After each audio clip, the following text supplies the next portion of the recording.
sino ba yung nagka-qualify usually when you talk about a state witness? Kunwari, in a case like flood control corruption.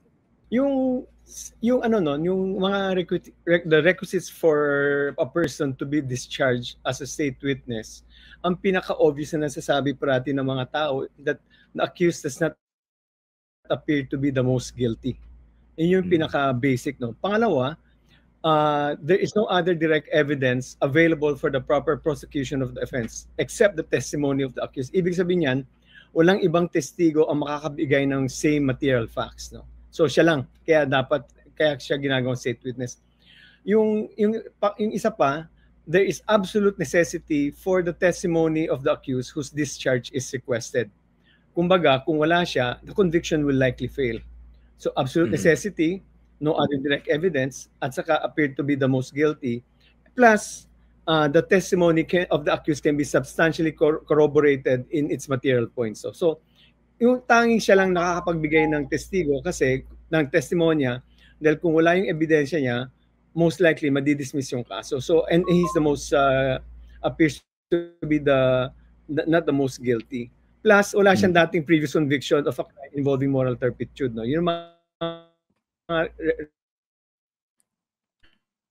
the point is, saan siya pwede maging state witness? Hindi lang porke sinabing pwede ba siya maging state witness. Ilagay natin sa perspective, what is a crime being charged against that particular fellow? Kung alam natin, then we can appropriate kung qualified ba siya o hindi. Ito, yung mga tinatanong ng iba, no, pwede ba maging state witness itong si former Speaker Ferdinand Martin Romualdez? Is this even a fair question at this stage? Or is it premature? It is premature because number one, the problem with the ICI nga na hindi public yung testimony given, hindi natin alam kung is it because of the opaqueness or the opacity of the hearing kaya somebody is floating the name of the former speaker as a state witness without such knowledge. So talaga opacity and opaqueness really provides an avenue for some to float some ideas which may or not or should not be raised from the very start. Yun ang problema sa ICI and talagang yan yung tigas ng ulo ng ICI na ayaw nilang ilabas. Kaya tayo, may nagfa-float. Somebody's floating that idea. Pero basically, medyo, di ba ang sinasabi lang lahat? Sinabi lang kanina ni Ombudsman Remulla, pataas ng pataas yung mga tinutukoy, ng tinuturo eh.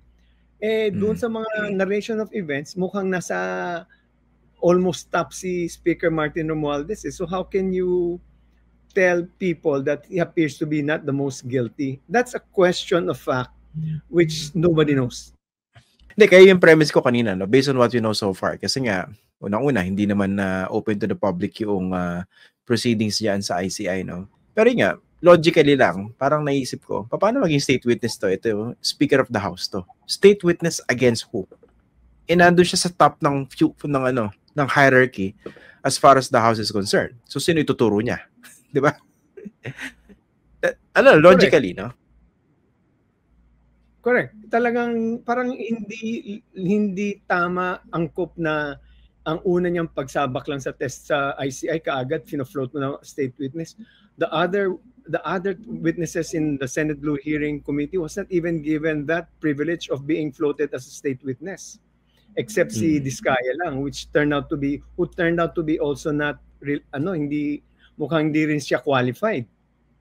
Okay. So pag ganito, paano ba dapat i-treat yung kunwari itong si Speaker Romualdez? Kasi kasi nga hindi natin alam kung ano yung mga naging pagtatanong diyan sa ICI, no? Pero paano ba dapat siya tratuhin? For instance, given his position, his level of influence, paano ba siya dapat tratuhin dito sa investigation na ito? Lalo, pinag-uusapan dito, massive amounts of insertions dito sa budget. At the very least, he should not be treated immediately as a state witness. It's because hindi natin alam nga anong sinabi. Pero hindi pwede kaagad state witness ang labas niya.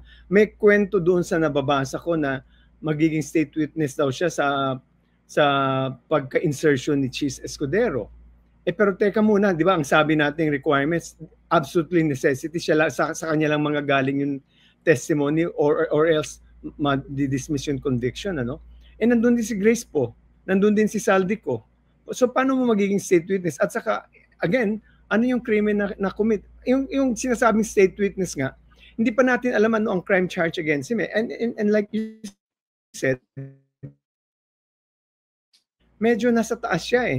Medyo mahirap paniwalaan na pwede siyang gawing state witness agad. Very, very, parang even the first cousin, si Amy Marcos, kahit na medyo alam natin galit siya kay Martin, tama naman ang sinabi niya eh. Medyo logical na hindi pwede siya maging state witness eh. Yun nga, oo, napaka-basic yun, no? Oo. So dito, kumbaga, I suppose we should caution on the narrative being floated around that certain people can be considered already this early as state witnesses. Kasi baka naman, gamitin ito para, kumbaga, mas soften yung impact dun sa mga ganito mga personalidad, no? Or, baka naman yung intended opposite yung kanilang gusto mangyari dito, which is to use this state witness narrative on Martin Romualdez as a narrative para bakbakan siya, di ba? Maraming angulo pwede rin, no? In fact, parang kung tinita mo kaagad, somebody's already conditioning the mind of the public, pwede siya maging state witness eh. So there's already that that we are being conditioned to think that he is a potential state witness when we don't even know what he testified to and what is the possible crime against him. Kasi talagang medyo malabo talaga yung isipin kaagad state witness. Somebody's really managing the whole thing eh, manipulating the whole dialogue eh. Yung ICI pa. Taga-media ka. Christian. Taga-media ka. So alam mo, may mga gumagalaw, may nag-ooperate. I mean, the reality is somebody's operating there. No? May mga media operators yan eh. So we don't know who's doing the operating.